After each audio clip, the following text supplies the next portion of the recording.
Now, looking at your forecast first on inflation, are one of the few forecasting inflation to have cooled in July at 5.5%. That's below the median estimate of 6.2%. What's your basis here for the slowdown? The basis of my 5.5% slowdown in inflation for July is the lower oil prices that we have experienced for the past few weeks. And some of the price rollback is quite significant, particularly for gasoline previously and in diesel.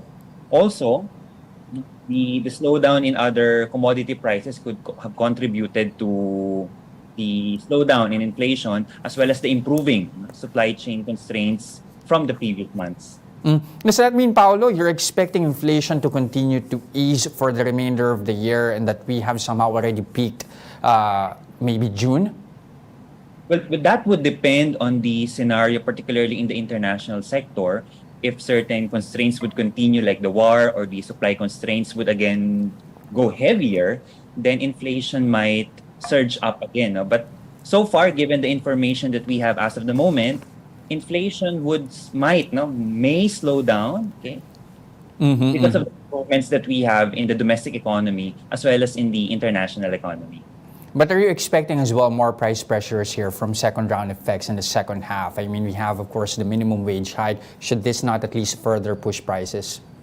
Well, there would be pressures, but this might be tempered by the policy stance of the Bangko Sentral ng Pilipinas, as well as other interventions by the national government to temper inflation.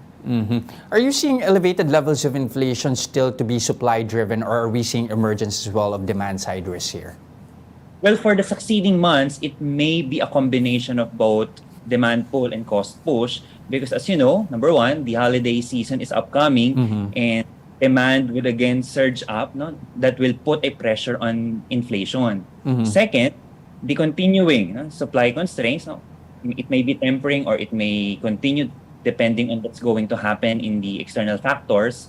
The dynamics between the supply side and demand side of inflation might persist in the succeeding months, particularly in the latter part of 2022. Okay. Is this going to be a concern now? Like what we reported earlier, there has been a slowdown in factory activity in July. This has demand softened. How much of a concern is this, and should we be expecting manufacturing to pick up, and when could that possibly happen as well? Well, inflation will be a concern for the manufacturing sector, considering that if they are securing supply from the international market, and as you know, our exchange rate is in the phase of depreciation, and it would really require more peso to acquire imported products. So it would drive up inflation, which will be a concern, no, for them, whether they're going to import more or transfer the burden on prices, which would again, no, it would trigger it's one factor that would trigger inflation.